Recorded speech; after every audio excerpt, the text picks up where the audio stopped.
Hello दोस्तों, आज हम बात करेंगे स्पेसिफिक लंग की जो बीमारियां होती हैं उनके क्या लक्षण होते हैं, कैसे हम इन्हें आपस में डिफ्रेंशिएट करें। इस बारे में यूजली लंग्स की बहुत सारी कॉमन बीमारियां हैं, इनके क्या इंपॉर्टेंट लक्षण होते हैं ये जानना और समझना ज़रूरी है ताकि एक ओवरऑल अंडरस्टैंडिंग डेवलप हो पाए। और जब इनमें से कोई भी लक्षण यदि आपको हो तो आप तुरंत अपने डॉक्टर से डिस्कस कर सकें और सही तरह से जाँच करवा के बीमारी को कन्फर्म कर सकें, सही तरह से उसका इलाज करवा सकें। तो आज का टॉपिक है symptoms of specific lung disease. Topic बहुत ही इंपॉर्टेंट है, इसलिए इसे एंड तक देखिएगा। हर बीमारी के लक्षणों को जानना जरूरी है। लंग्स की बीमारी का कुछ जनरल फीचर्स होते हैं जिसको हमने एक सेपरेट वीडियो में डिस्कस किया है, पर आज हम स्पेसिफिक हर बीमारी के अलग अलग लक्षणों पर बात करेंगे शॉर्ट में। टॉपिक पर जाने से पहले जो लोग हमारे चैनल पर नए हैं उन्हें रिक्वेस्ट करूँगा कि चैनल को सब्सक्राइब करें, वीडियोज़ को लाइक करें, शेयर करें, फॉलो करें, कमेंट करें, पूरा देखें। चलिए शुरू करते हैं इंपॉर्टेंट वीडियो।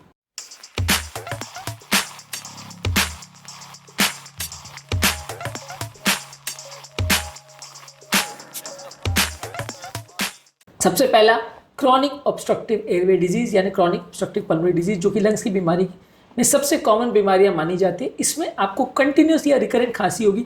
ज़्यादातर ये खांसी विंटर के महीने में होती है और ज़्यादातर हर साल विंटर में होती है और समर के टाइम ठीक हो जाती है।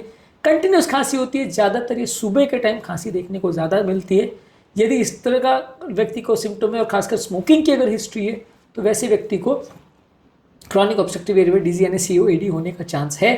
इस तरह के व्यक्ति को रिकरेंट रेस्पिरेटरी इन्फेक्शन यानी बार बार निमोनिया भी होता है। इस तरह के व्यक्ति को श्वास फूलने की तकलीफ, बार बार वीजिंग की साउंड आने का साइन हो सकता है। और एम्फाइसीमा के पेशेंट्स में लंग जो है वो बैरल शेप्ड हो जाता है, यानी एक टंकी जैसा शेप हो जाता है, एक ट्यूब जैसा शेप हो जाता है। अगर इस तरह का आपका चेस्ट का शेप चेंज हो रहा है तो ये सारी चीज़ें जो है ऑब्स्ट्रक्टिव एयरवे डिजीज की तरफ पॉइंट करेगी और ये व्यक्ति को जाँच की ज़रूरत है। इसी तरह से जो एस्थमा होता है वो लगभग सिमिलर फीचर्स होते हैं। बचपन में ज़्यादातर ये एलर्जी रिलेटेड होता है। इस तरह के पेशेंट्स को वीजिंग होती है, सांस फूलने का प्रॉब्लम होगा, छाती में टाइटनेस होगा, खांसी बार बार होगी और किसी स्पेसिफिक एलर्जी चीज़ की वजह से या किसी एक्सरसाइज की वजह से ट्रिगर होगा। निमोनिया वो भी एक कॉमन बीमारी है। इसमें sudden onset high grade fever व्यक्ति को अगर ठंड लेके खांसी में कफ आएगा जो कि वाइट, येलो या ग्रीन हो सकता है, छाती में दर्द होगा, ज़्यादा श्वास लेने की जरूरत पड़ेगी। अगर ये फीचर्स हैं तो वो निमोनिया की तरफ पॉइंट करेंगे। यदि किसी व्यक्ति को इंटरस्टिशियल लंग डिजीज, उसमें धीरे धीरे करके व्यक्ति को श्वास फूलने का प्रॉब्लम होगा, सूखी खांसी होगी जो कि लंबे समय तक होगी, उंगलियों में क्लबिंग होगा यानी नेल बेड्स फूल जाएंगे और इसके अलावा व्यक्ति को धीरे धीरे करके बहुत ज़्यादा सुस्ती होगी, बहुत ज़्यादा वजन कम होगा और कोई भी फिजिकल एक्टिविटी करने में उसको डिस्कम्फर्ट होगा। ये इंटरस्टिशियल लंग डिजीज़ के कॉमन फीचर्स हैं। इसी तरह से लंग कैंसर के फीचर्स में व्यक्ति को खांसी होगी और खांसी में ब्लड आ सकता है, हेमोप्टासिस हो सकती है, व्यक्ति की आवाज़ चेंज हो जाएगी, छाती में दर्द होगा और बहुत ज़्यादा वेट लॉस होगा, बहुत ज़्यादा कमजोरी, सुस्ती होगी। ये सारी चीज़ें इस बात पे डिपेंड करती है कि कैंसर कितना है, किस स्टेज पे है और कहाँ से आया है, कोई और सोर्स से आया है कि नहीं। ये सारी चीज़ों पे सिम्टम्स कई बार डिपेंड करते हैं। एक और बीमारी है पल्मोनरी एम्बोलिज्म। इसमें सडन ऑनसेट शार्प पेन होगा व्यक्ति को छाती में, सडन श्वास फूलेगी, श्वास ज़्यादा फूलेगी, छाती में दर्द कम होगा, धड़कन बहुत ज़्यादा बढ़ जाएगी और ऐसे व्यक्ति को रीसेंट हिस्ट्री होगा कि वो बिस्तर पे पड़ा हो, रीसेंट कोई सर्जरी हो, इमोबिलिटी हो या पाँव में सूजन या डीप वेनस थ्रोम्बोसिस की हिस्ट्री हो, तो ये सब इसकी तरफ पॉइंट करेगा।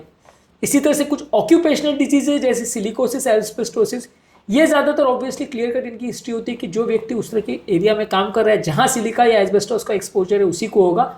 सिलिकोसिस में व्यक्ति को क्रॉनिक कफ होगा, लंबे समय तक खांसी होगी, सांस फूलने का तकलीफ होगा, बार बार रेस्पिरेटरी ट्रैक्ट इन्फेक्शन होंगे और व्यक्ति को क्लियर कट सिलिका एक्सपोजर की लॉन्ग स्टैंडिंग हिस्ट्री होगी। ज़्यादातर माइनिंग या कंस्ट्रक्शन में काम करने वाले लोग को इस तरह का प्रॉब्लम होता है।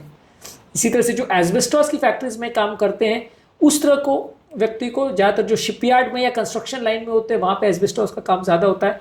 वहाँ पे भी व्यक्ति को सांस फूलने का प्रॉब्लम, परसिस्टेंट ड्राई कॉफ हो सकता है, छाती में भारीपन का एहसास हो सकता है और वैसे व्यक्ति को जब आप इवैल्यूएट करते हो तो वहाँ पे इनहेलेशन की हिस्ट्री मिलेगी, रेगुलर एस्बेस्टोस की एक्सपोजर की हिस्ट्री मिलेगी और बाद में उसे आप कंफर्म करके पता कर सकते हो कि व्यक्ति को एस्बेस्टोसिस है या नहीं। तो आज के टॉपिक में बहुत शॉर्ट में हमने सारे बीमारियाँ कॉमन जो होती है लंग्स की उसके सिम्टम्स पर बात करी। इनके जनरल सिम्टम्स पर ऑलरेडी हमने एक सेपरेट वीडियो किया जो कि आप हमारे चैनल पर देख सकते हैं। आज शॉर्ट में हमने सारी जो लंग्स की अलग अलग बीमारियाँ उसके लक्षणों पर बात करी। ये सभी बीमारियों पर हमने सेपरेट वीडियो किया और वहाँ पे हमने लक्षणों को डिटेल में डिस्कस किया है। आप वो सारे सेपरेट वीडियोस को चेकआउट कर सकते हैं। आज का वीडियो का लक्ष्य खाली कंपेरेटिव एनालिसिस करवाने का था कि आपको थोड़ा शॉर्ट में पता चल जाए कि कहाँ कहाँ कौन कौन सी लंग्स की बीमारी में क्या क्या लक्षण होते हैं। उम्मीद करूँगा कि आज के टॉपिक में कुछ नया जानने को मिला होगा। जो लोग हमारे चैनल पर नए हैं उन्हें रिक्वेस्ट करूँगा कि चैनल को सब्सक्राइब करें, वीडियोज़ को लाइक करें, शेयर करें, फॉलो करें, कमेंट करें, पूरा देखें। Thank you.